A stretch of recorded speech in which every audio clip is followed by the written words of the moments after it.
Viskas prasideda nuo balto lapo, nuo minties, idėjos, svajonės.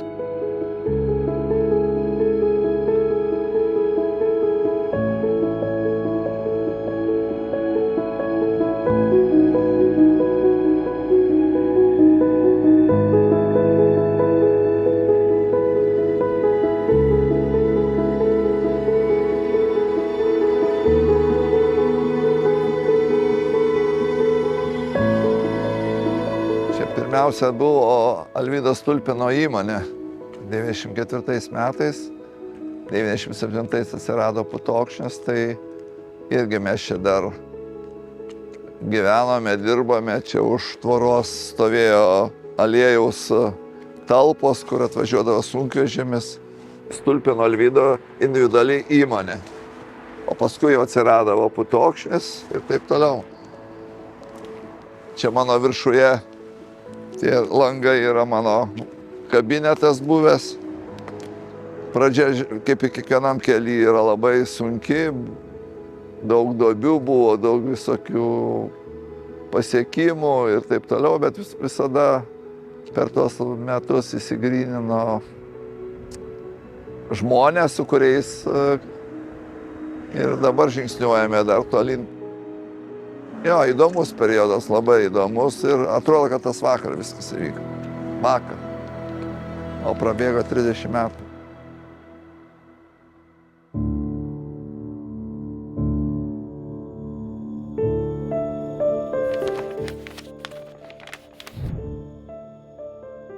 Kai baigiau mokyklą, Šiaulių 8 vidurinę mokyklą, tai ant pusdiplomį. Mano atvaizdo veidas buvo ilgi plaukai, kojos padėta ant čemadano.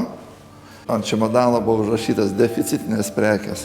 Tai pasako, kad versle atsiradau nuo 5-6 klasės, gal 7 klasės. Čia visas esminis dalykas, reiškia. Vertybiniai dalykai mano, kurie buvo prieš 40 metų ar prieš 50, jie šiandieną man, aš jais vadovaujuosi, aš sąžiningumas, dorumas, žodžio laikymasis ir šitie dalykai. Šiauliečiai, šitas regionas vis tiek mylėjom Rygą, o ne Vilnių. Ir mūsų visi keliai vesdavo kažkokiais verslo reikalais, viską Rygoje. Tai taip jau įvyko, kad aš susipažinau su baldų bazės direktorium, reiškia, kuris buvo, tiesa, jis buvo ne Latvijos, buvo Latvijos žydas tautybės, Edikas Bargas. Privatizavo kažkur tų Rygos sulčių spaudimo biznį. Mes kai susitikom, sakau, nežinau, iš kur ką daryti, man aš iš Lenkijos vežuosiu šitos butelius, sako, gal tu pagalvok apie tai. Gerai, kodėl pasidomėjau šituo ir taip ir įvyko.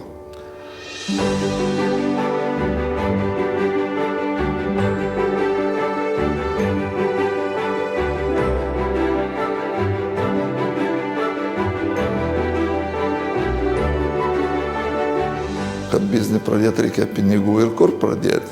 Nuėjau į tuometinį Šiaulių valstybinį komercinio banko skyrių. Visi ten su kostiumais dar vaikščiojo, aš su plačiais džinsais ir ilgais plaukais ir sakau, aš noriu verslą daryti. Patikėjo manim. Turim bėdą bankas, tu gali tą bėdą išspręsti ir savo padėti. Sakau, gerai. Sako, imk tą pastatą, kur mums įkeistas yra. Sakau, tai man to pastato nereikia, sakau, man reikia dar ir kad turėčiau pinigų šitam nusipirkti įrangą, iš kurio galėčiau daryti butelius. Sakau, tai kur raktai, kur pastatas, sako, ten raktų nėra. Sakau, kaip? Sako, pirmą nuvažiuok pasižiūrėk, atvažiuoju, tai pastatas be langų, be durų, su pusė stogo ir taip toliau, reiškias. Tame kabinete dar sienoje įmūrytas seifas, kurio aš neįsinešiu, aš nežinau, kas jame yra. Aš kiekvieną kartą čia atvažiuodamas sakau, reikės pasimti susirasti raktus, ateiti į viršų, atsidaryti, ką aš ten rasiu, nežinau. Tai buvo Alvydo Stulpino individuali įmonė. Tai visas brandas nuo 93 iki 97 viskas ėjo pro individualią mano įmonę. Tada, kiek man buhalteriai sakė, reiškia, tau reikia turėti UABą, reiškia. Ir buvo tokia agentūra Šiauliuose, firma, kuri įkūrinėjo tos firmas. Liudas Navickas po šią dieną, dar atsimenu, Šiaulių banke, dar paskui dirbo. Nuėjau pas jį, reiškia, ir sakau, žinai, reikia įmonės. Kada? Sakau, rytoj. Sakau, ant stalo sąrašas pavadinimų, kurie užpatentuoti. Taip. Tokie pavadinimai, kad sunku buvo prisiminti, nežinau, kaip, kažkaip, sakau, neįsirengu, čia nieko nėra. Bet, sako, tavo juk su putimu, žiūrėk, čia, sako, putokšnis. Putok, sako, žinai. Užaugs, reiškia, šitą būsim, nebereikės, paskui pavadinsim, tai va, tai pavadinam, už 30 metų pakeitėm.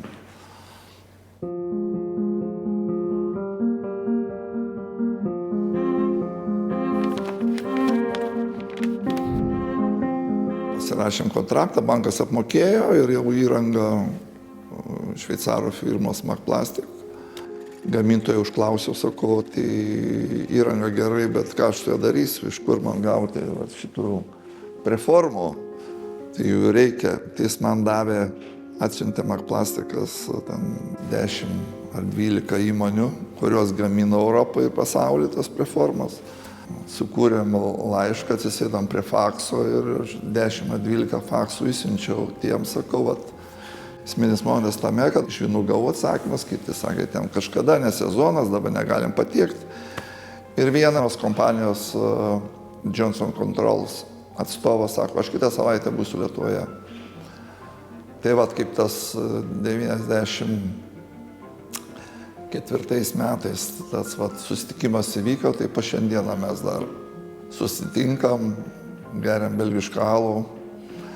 Reiškia, jodinėjom pas jį ant žirgų ar ant arklių ir taip toliau. Edikui Bargui į Rygą skambinu, sakau, aš jau viską turiu, pradėsiu, tai puiku, sako Alvydai. Dabar viską vežuosi iš Lenkijos, vešiu iš tavęs, reiškia. Tai žmonės tikrai žmonės ir dar kartą žmonės, kurie jau sekančiam etape yra labai svarbiausi. Edmundas Jakas, puikus žmogus, kur aš pasikiu. Per ką? Neatsimenu. Tikrai neatsimenu, bet turėjo techninį labai išprusimą. Ir buvo kas nuostabiausia ir geriausia, tai kai jisai turėjo labai puikiai valdė vokiečių kalbą. Po to jau mes pradėjom kilti. Pradėjom galvoti, kad tik tai ne vien tik tai gaminsim tarą, bet galim gaminti ir patys pradėti gaminti produktus. Tai mes buvom pasinėrę dar ir vandens pilstymą, turim užpatentavę, pasirodo, čia kažkas rado archyve, užpatentuota VSA vandens vardą dar. Pasižiūrėjau, tikrai tebėra dar. Ir paskui aliejų importuodavom, pilstėm, reiškia. Supratau, kad šitoj Lietuvoje biznė čia nelabai man, sakau, reikia žiūrėti, kas čia aplinka, kur čia galim. Ir susidėjom savo daiktus ir išvažiavom į Niurnbergo parodą, kur atvažiavom, atsisėdom į standą su aliejum, su buteliais, su preformom. Ir šovė tokia sėkmė, kad mes pradėjom suprasti, kad čia reikia mums biznį daryti. Ir pradėjom daryti Vokietiją, paskui atsirado kitos Europos šalis, kiti dalykai.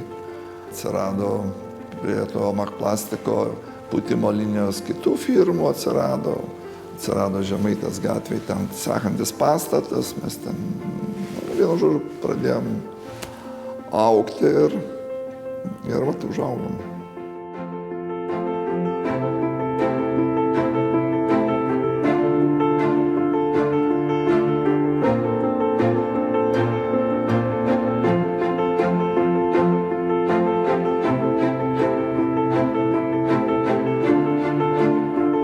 verslas yra didžioji mano gyvenimo dalis, su kuriuo aš užaugau nuo pat mažų dienų. Ir kai tėvas ar tėvai grįždavo iš darbo, tai kalbėdavo ne tik apie darbą kaip darbą, bet kalbėdavo apie tai, kaip kuria bendruomenė, auga kartu su žmonėmis, kurie dirba toje įmonėje. Ir tai visą laiką buvo daugiau negu tik darbas ar viena įmonė, o tai buvo iš tikrųjų tai, kas kuriama ilgaamžiško ir mūsų šeimoje. Gal iš tokių stipresnių atsiminimų su darbu, tai būdavo įprastai organizuojamas ir iki šių dienų mes tai darom ir turėjom vieną tokią šventę praeitą savaitę, vasaros sezono uždarimo šventę, kurioje susitinka visi darbuotojai, dalyvauja skirtingose užduotyse, būna kartu, valgo, vykdo visokias užduotis ir toliau ir panašiai.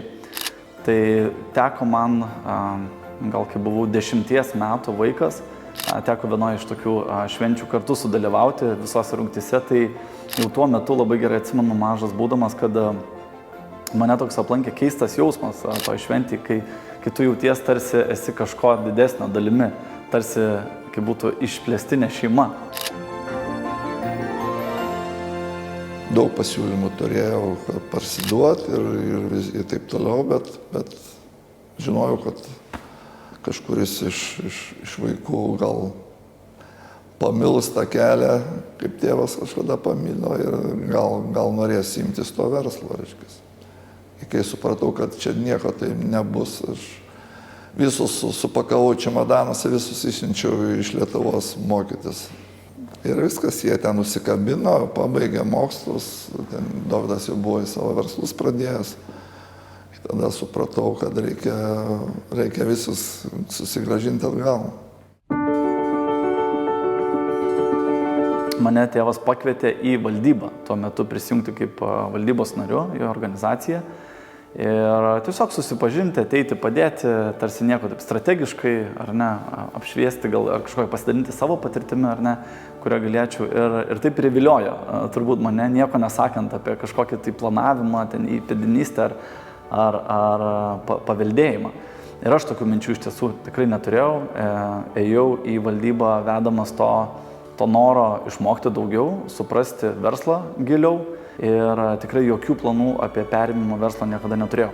Tik turbūt po kelių metų, būnant to valdybos nariu, suvokiau, kad tai yra iš tikrųjų pasirinkimas ir tai buvo tas kvietimas įsitraukti į verslą, į šeimos verslą.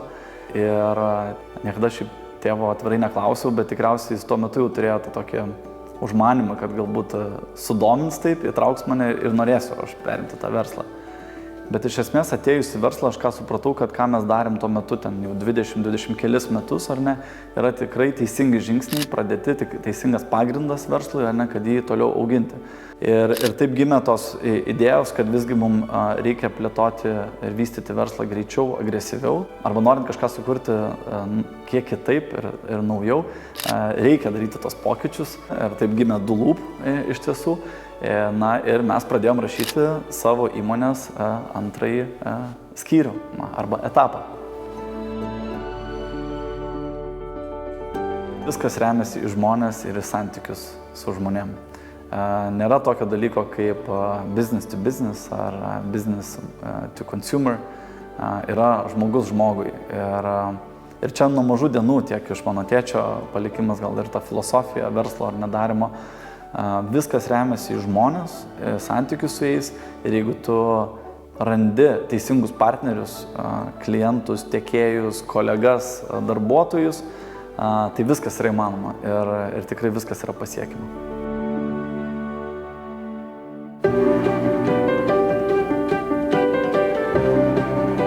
Mes stengiamės grąžinti bendruomeniai, iš kur esam, iš čia kilę ir tėčio įkurta Baltrax regbio komanda Šiauliuose yra vieni esam iš įkūrėjų ir iki šių metų dar vis kasmet remiam, palaikom ir bendradarbiaujam.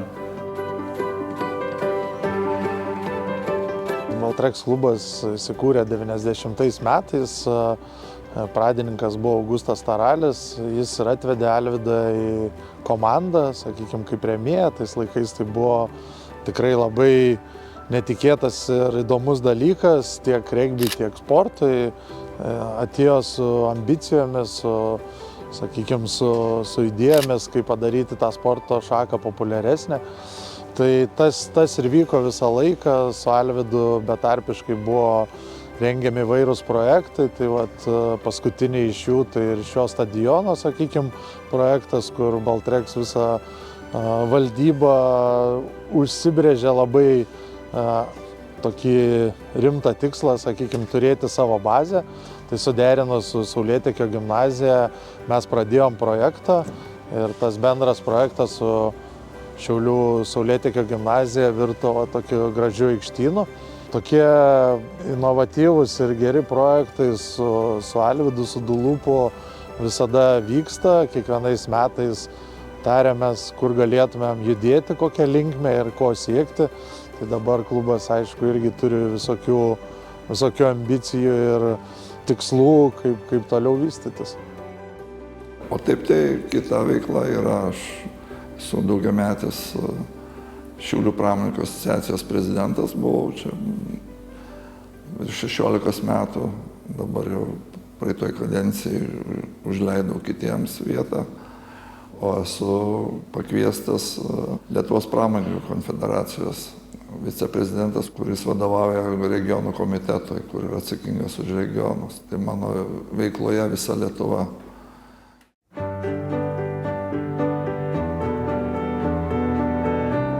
Mūsų tas bendravimas prasidėjo, kai mes nusprendėm kartu, kad reikia aktyvesnę padaryti pramonininkų asociaciją, Šiaulių pramonininkų asociaciją.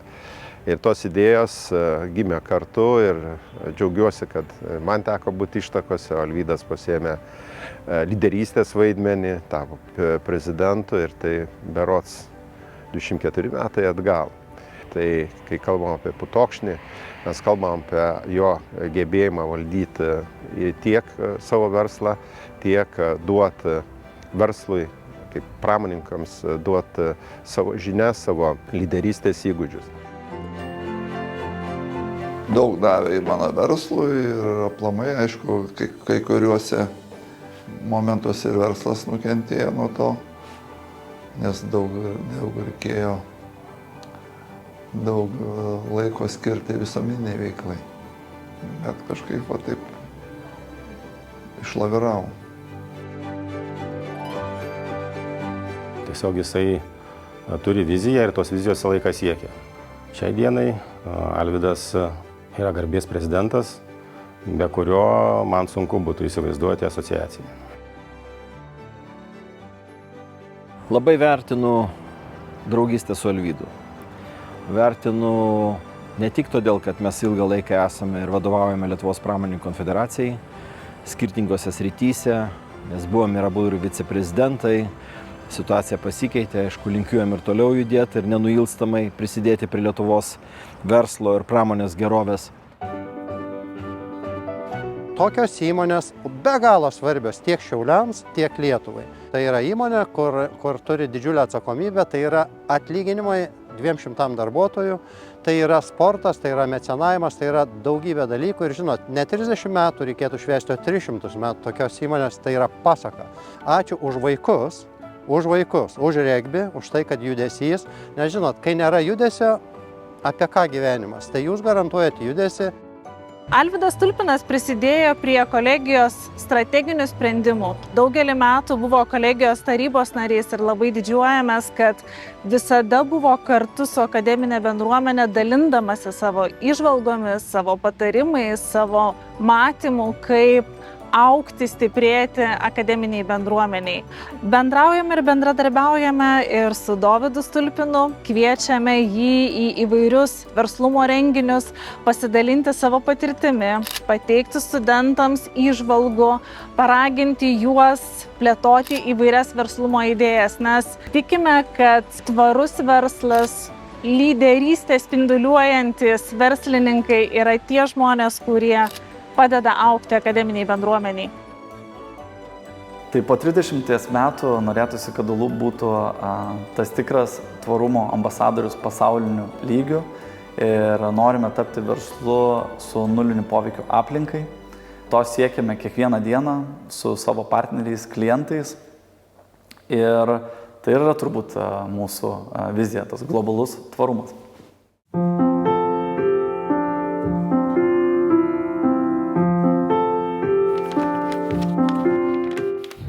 Dulup sėkmės istorija, taip, tai Dulup dirbu jau daugiau nei 11 metų. Startavau šioje pozicijoje, nes mane pasikeitė tuometinis gamyklos vadovas. Pamačiau, kad tai didžiulė organizacija su daug visokių įvairiausių mechanizmų.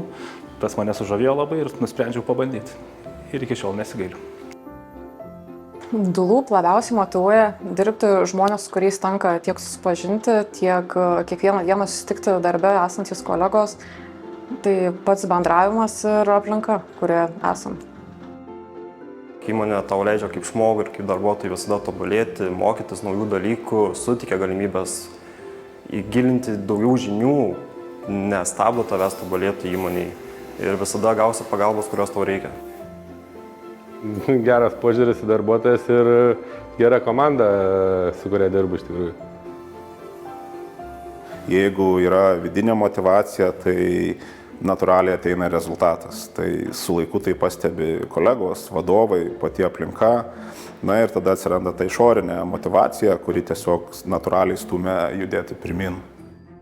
Įmonės teikia tau galimybės augti, tobulėti, investuoja į tave kaip į darbuotoją. Tai tuom labai džiaugiuosi, tas labai ir žavi mane čia. Šeimos versle negali apsimetinėti. Šeimos versle žino, kada meluoja, ir jauti, kada kitas nerimauja. Ir tas skaidrumas turbūt kai kuriem labai yra artima ir padeda ir užtikrina tvirtus santykius ir gerus rezultatus. Bet svarbiausia, kad visi tikėtų, ką mes darome.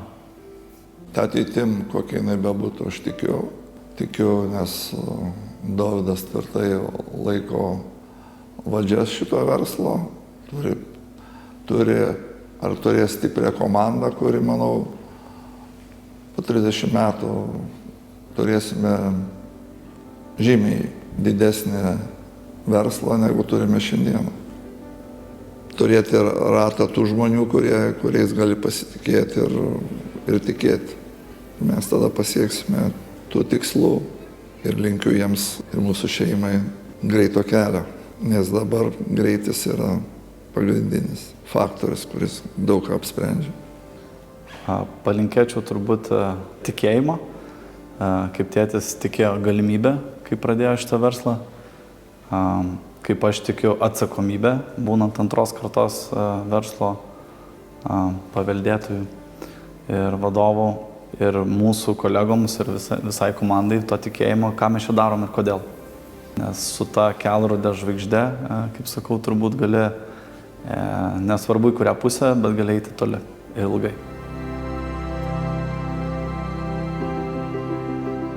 Palinkėčiau nesikeisti, nes tas, kas yra dabar gero, jis turi išlikti ir tik tai jis turi eiti į kalną.